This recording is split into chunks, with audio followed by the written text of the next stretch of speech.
Республика Башкортостан готовится к осенне-зимнему периоду. Об этом поговорим сегодня в программе «Интервью». Здравствуйте, я представляю гостя в студии. Максим Петров, директор БашРТС. Максим Георгиевич, здравствуйте. Добрый день. Горячая пора наступила у предприятия, но, тем не менее, подготовка уже прошла свой экватор. Насколько я понимаю, подготовка именно к предстоящей осени, зиме и так далее. Да? Да, конечно. У нас по планам графикам уже прошли весенние так называемые опрессовки. Полным ходом идут капитальные ремонты теплосетей. И в ближайшее время начнутся уже опрессовки осенние, окончательные, которые будут подтверждать, что оборудование и система теплоснабжения готова к зиме. На сколько процентов вообще обновляют город сейчас, да, я имею в виду именно коммуникации и так далее? Есть какой-то план, может быть, да? И насколько он сейчас выполнен, если вот округленно в цифрах озвучить? План на сегодняшний день еще в стадии выполнения. Конечно же, план составляется ежегодно. Он включает в себя как проведение капитальных ремонтов, так и проведение реконструкций, строительства тепловых сетей. Он включает в себя проведение ремонтных работ на центральных тепловых пунктах, на насосных станциях, на источниках тепловой энергии. Все эти планы и графики согласовываются с муниципалитетами городов и выполняются в строгом соответствии с этими графиками. Планы также предусматривают те самые пресловутые испытания, про которые я уже сказал. Ну и все выполняется. Если по процентам говорить, то да, физические объемы работ уже выполнены более чем на 50%. Все в стадии. Я понимаю, что вы отвечаете не за всю столицу республики, да, за какую-то часть, потому что какая-то часть принадлежит уже уфимским инженерным сетям. Вот то поле в вашем ведении, на каких улицах самые глобальные работы идут? Ну, вообще весь комплекс, теплосетевой комплекс города, он проходит текущий ремонт. Проходит испытания перед началом отопительного сезона. Если говорить про глобальные работы, то это капитальные ремонты и реконструкции. На сегодняшний день у нас ведутся работы рядом с центральным рынком на тепломагистрали номер 1. Также ведутся капитальные ремонты на улице Горького мира. Это тепломагистраль Черняковки, одна из главнейших. Тепломагистраль номер 6. Также на проспекте Октября ведутся работы. В микрорайоне Сипайлово уже близится к завершению объема работ. По другим городам также есть работы, которые тоже также выполняются. В Стерлитамаке, например, микрорайон Прибрежный, завершается строительство теплосети для подключения новой школы. В городе Нефтекамске довольно-таки серьезный объем работ, который уже несколько лет ведется. Это замена изношенных магистралей. Двух от источника КЦ-6, и там две магистрали меняются на одну большего диаметра с целью снижения теплопотерь, а также замены самой трубы. Если говорить об Уфе, изношенность сетей, какова изношенность сетей? Значительная. Мы делаем все, прикладываем все усилия для того, чтобы все участки, которые попадают в зону риска, они были локализованы именно в летний период, и чтобы зимой они не доставляли хлопот ни нам, ни тем более жителям города. То есть как раз и если говорим мы про отключение горячей воды, если развивать вот эту тему, то отключение горячей воды как раз связано с тем, что мы не можем провести испытания тепловых сетей без вывода в ремонт участка. То есть, когда у жителей отсутствует горячая вода, это как раз означает, что мы проводим испытания своего оборудования. Причем там совмещается испытание оборудования как на котельном цехе, так и на ЦТП, так и непосредственно на магистралях тепловых сетей. И в этот период как раз у жителей отключается горячая вода, чтобы не доставлять неудобства и, не дай бог, не случилось каких-то аварийных ситуаций внутри жилых домов. В этот момент мы выявляем самые слабые участки на нашем теплосетевом комплексе. И когда выявляем самые слабые участки, мы, естественно, их ставим в ремонт и ремонтируем. Для того, чтобы именно зимой, когда уже будет пик нагрузок, тепловых нагрузок, чтобы зимой этих аварий было как можно меньше. А если говорить о других городах, потому что я понимаю, что в ведении БашРТС есть и другие города, какова там изношенность сетей? Я понимаю, что мы не будем перечислять все, да, Ишимбай, Нефтекамск и так далее, но если в общем сравнить с Уфой, Уфа и другие города. В среднем комплекс изношен везде одинаково. Это один момент. Другой момент, что и испытания также проводятся везде одинаково. Правила едины для всех городов. И поэтому везде отключения одинаковые. А какие технологии сейчас применяются именно при капремонте, при профилактике и так далее? Есть какие-то новшества? Значит, если говорить про новшества, которые уже довольно-таки долгое время применяются, это трубы в пенополиуретановой изоляции.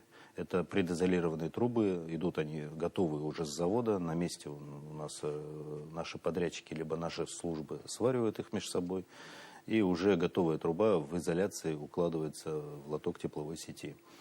Срок службы такой трубы, как заявляет завод-изготовитель, ну и как и мы тоже подтверждаем, он составляет более 30 лет. И эта технология сейчас активно везде применяется. Если говорить про новшества, которые были внедрены вот в последние годы, это, наверное, методы диагностики. Методы диагностики, один из методов, это облет самолетом с аэрофотосъемкой с помощью тепловизора городов республики для того, чтобы определить места возможной утечки тепловой энергии. По результатам этого облета появляется карта, где обозначены вот эти точки красными пятнами, и, соответственно, для нас это как раз есть сигнал там копать для того, чтобы устранить либо повреждения, либо устранить дефекты на изоляции. Облеты такие у нас в этом году были по городу Стерлитамаку, по городу Салавату. Кроме этого, в городе Стерлитамаке мы в этом году применили технологию, использовали так называемый краситель, который без цвета, без запаха, безопасен для людей. Краситель, который добавляли в сетевую воду, и, соответственно, в местах нахождения утечек он как раз вот показывал этот краситель, что вот здесь утечка. Кроме этого, можно еще сказать, что в городе Уфа в этом году применили роботизированную технологию диагностики трубы. То есть как раз в Сипайлово мы запускали в трубопровод робота, который внутри трубы полз, делал замеры толщины стенки трубы и показывал нам реальную картину по результатам этой диагностики. Все эти работы, которые я перечислил, все они приводят к тому, что появляется какой-то план мероприятий, который до начала отопительного сезона, либо, если позволяют сроки, либо в следующий межремонтный период, значит, по этому плану начинают отрабатывать по этим дефектам. Вот эти показатели, особенно робота, который был внедрен в трубы, как-то выискивал именно вот эти утонченные стенки, близки ли, объективны ли эти были результаты, близки к реальности? Да. Проверили? 100% прям близки к реальности. По поводу аэрофотосъемки попадание там было порядка 90-95%. По использованию красителя уранин там 100% попадания. И по роботу тоже так же, 100%.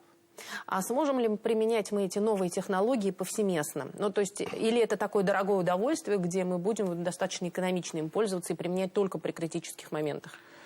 Не при критических моментах. Мы применять будем эти технологии на участках, где как раз у нас есть подозрение на то, что есть дефекты, которые мы не выявили. Это, наверное, главное. Зачем применять на новой трубе эти технологии? Для чего просто полить деньги?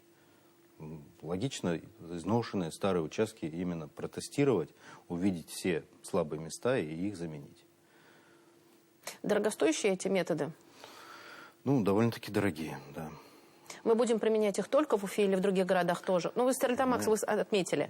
Мы будем применять их там, где они необходимы. Если понадобится в Агиделе, если понадобится в Нефтекамске и в Сибае тоже. Там, где мы увидим, что мы не можем определить какие-то утечки, либо у нас есть подозрения, мы будем их применять.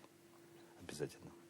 Максим Георгиевич, один из вопросов, на который, может быть, вы даже не захотите ответить, но он немного щекотливый, потому что наши телезрители всегда к нам обращаются и жалуются на огромные счета. Причем иногда это бывает летом. Но в то же время я понимаю вас, когда вы говорите о том, что те, кто злостно не платит по счетам, тот подрывает именно всю инфраструктуру. И вот такая взаимосвязь. Что скажете сейчас? Откуда такие счета и откуда такие должники? Как быть? Где найти золотую середину? Должники, надо спрашивать, наверное, у должников все-таки, почему они не платят. Мы с этим боремся в рамках досудебной работы, в рамках судебной работы, подготовки судебных приказов, получения этих в судах судебных приказов, предъявления их через службу судебных приставов. Боремся с этим. По поводу счетов, ну, счета же зависят от потребления объектов. Здесь стоит отметить, что любой объект, который подключен к централизованной теплоснабжению, должен иметь теплосчетчик. Вот этот теплосчетчик показывает, какое количество тепла потребил жилой дом или там производственный объект. И ведь здесь не ресурсоснабжающая компания определяет, сколько должен потребить дом. Определяет именно собственник дома. Но это вот как газ взять, да, вот заходит газ в квартиру. Сколько квартира потребила газа? «Газпром» определяет. Наверное, житель, который открывает, закрывает конфорки газовые. И которые, вот газ, когда вытекает через эти конфорки, газосчетчик их считает. Вот то же самое происходит и с теплосчетчиком. И вот как раз вот объем потребления тепла, определенный по теплосчетчику, он как раз и выставляется квитанцией. Количество тепла, сколько должен потреблять жилой дом, здесь должна все-таки регулировать управляющая компания.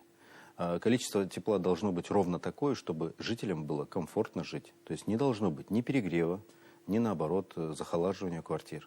Горячая вода должна быть также соответствовать Санпину.